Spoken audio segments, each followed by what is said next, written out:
अस्सलाम वालेकुम स्टूडेंट्स। आज का टॉपिक है ब्रोंस्टेड लोरी कॉन्सेप्ट। दो केमिस्ट थे, ब्रोंस्टेड एंड लोरी। इनके अकॉर्डिंग एसिड और बेस क्या थे, आज ये डिस्कस करेंगे। 1923 में इन्होंने अपना एसिड और बेस के बारे में कॉन्सेप्ट जो है वो प्रेजेंट किया। इनके अकॉर्डिंग, लोरी और ब्रोंस्टेड के अकॉर्डिंग, एसिड जो है एक ऐसे सब्सटेंस को कहते हैं that can donate a proton to another is called an acid. According to Lowry Bronsted concept, acid क्या है? A substance. अब सब्सटेंस जो है वो मॉलिक्यूल भी हो सकता है और आयन भी। A substance that can donate दे देता है a proton to another is called an acid. इसको भी देखते हैं कि क्या प्रोटॉन क्या है और किस तरह से ये डोनेट करेगा। नेक्स्ट, बेस के बारे में बताया। ब्रोंस्टेड और लोरी के अकॉर्डिंग बेस क्या है? A substance that can accept a proton from another substance is called a base. अब एसिड और बेस के बारे में जो इनका एक नज़रिया था कि प्रोटॉन के डोनेट करने पे और प्रोटॉन के एक्सेप्ट करने पर एसिड और बेस का पता चलेगा। तो सबसे पहले जो प्रोटॉन है वो क्या है? प्रोटॉन एक्चुअली हाइड्रोजन के ऊपर है चार्ज पॉजिटिव।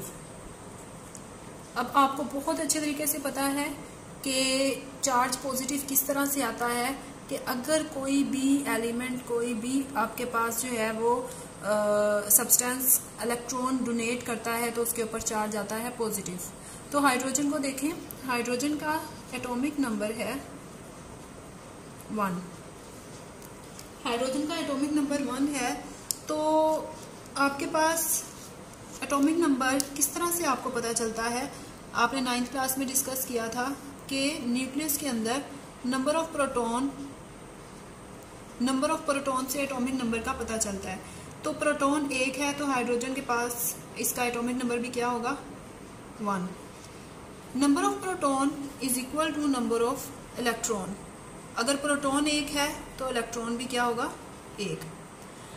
यहाँ पर आपके पास इलेक्ट्रॉन जो है वो डोनेट हो चुका है, इसने किसी को इलेक्ट्रॉन दे दिया है जिसकी वजह से इसके ऊपर चार्ज क्या आया है?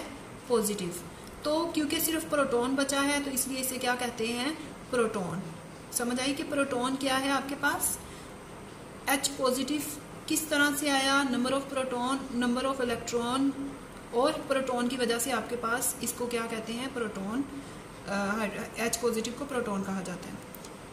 अब एसिड के बारे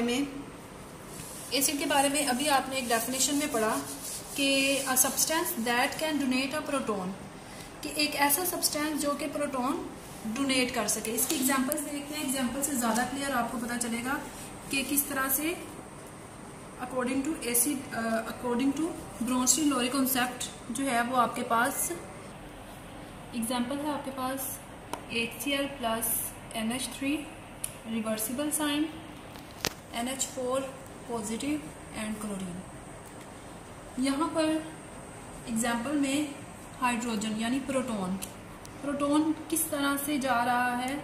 आपके पास HCl जो है ये प्रोटॉन H ये करेगी डोनेट अमोनिया को।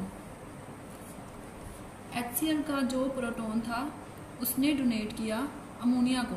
अब जिसने डोनेट किया है वो क्या होगा? ब्रोंस्टेड, लोरी ब्रोंस्टेड एसिड। और जिसने एक्सेप्ट किया है वो क्या होगा? लोरी ब्रोंस्टेड बेस। और इनके आपस में रिएक्शन करने से बनेगा क्या? NH4 positive ammonium ion and chloride ion.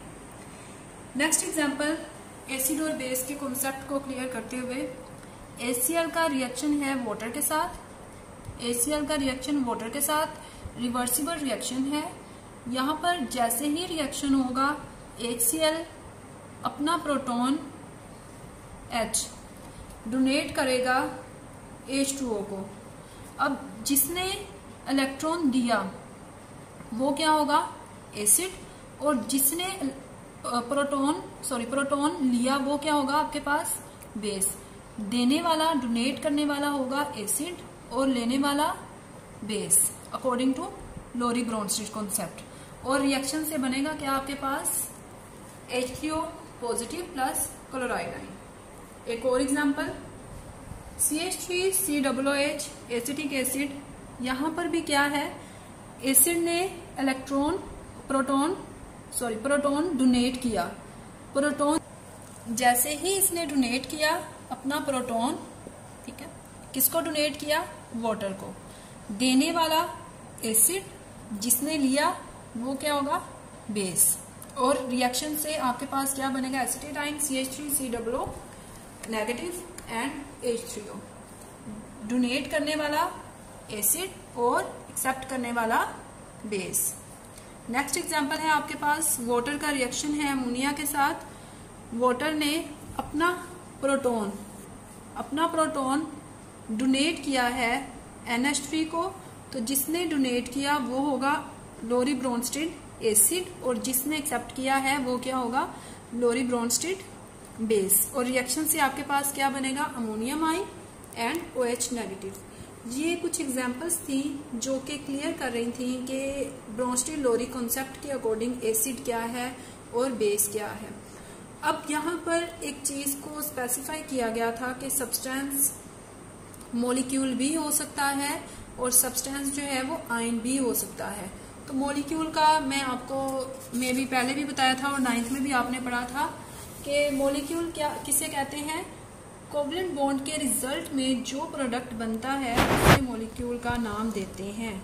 Covalent bond के रिजल्ट में जो प्रोडक्ट बनता है उसे मॉलिक्यूल का नाम देते हैं। कोवलेंट बॉन्ड क्या है, म्यूचुअल शेयरिंग ऑफ इलेक्ट्रॉन। तो आपके पास ये जो एग्जांपल्स हैं ये भी मॉलिक्यूल है,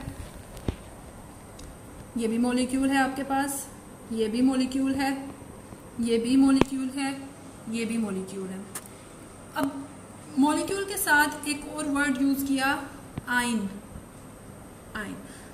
रिएक्शन आपके पास रिवर्सिबल है। अगर आप इस रिवर्सिबल रिएक्शंस को देखें तो रिएक्शन जो है वो फॉरवर्ड भी है और रिवर्स रिएक्शन भी है। फॉरवर्ड और रिवर्स के रिजल्ट में ही आपके पास रिवर्सिबल रिएक्शन जो है वो कंप्लीट होता है। तो फॉरवर्ड रिएक्शन में मॉलिक्यूल आपस में रिएक्ट कर रहे हैं और आपके पास आयंस बन रहे हैं। अब रिवर्स रिएक्शन में क्या होगा, रिवर्स रिएक्शन में ये रिकम्बाइन करेंगे और दोबारा से इस फॉर्म में आएंगे। अब जब वो रिवर्स रिएक्शन में ये आयंस आपस में मिलते हैं, ये रिवर्सिबल बैकवर्ड रिएक्शन जब मूव करता है तो ये रिकम्बाइन करके ही इस फॉर्म में आएंगे, तो ये आयंस हैं। तो ये डेफिनेशन क्लियर हो गई कि मॉलिक्यूल और आयन। अब यहाँ पर आपके पास फॉरवर्ड रिएक्शन आपने देखा किस तरह से रिएक्टेंट्स आपस में मिल रहे हैं और प्रोडक्ट बनेगा। तो बैकवर्ड रिएक्शन में यानी रिवर्स रिएक्शन में जो आयंस हैं वो भी इलेक्ट्रॉन और प्रोटॉन जो है वो डोनेट करेंगे, प्रोटॉन जो है एक्सेप्ट करेंगे और एसिड और बेस बनाएंगे, लेकिन एक रिलेशन के साथ कॉन्जुगेट रिलेशन को शो करता है। यहाँ पर बनेंगे conjugate acid and conjugate base. अब कॉन्जुगेट का मतलब क्या है, एक ताल्लुक को कहा जाता है। तो आपने इसको देखना है और यहाँ पर आपने नोटिस करना है कि बैकवर्ड रिएक्शन में ये किस तरह से इलेक्ट्रॉन प्रोटॉन लेंगे और किस तरह से ये डोनेट करेंगे। तो ये आपने देखना है। इंशाल्लाह नेक्स्ट लेक्चर में डिस्कस करेंगे कॉन्जुगेट एसिड और कॉन्जुगेट बेस को। Thank you so much for watching.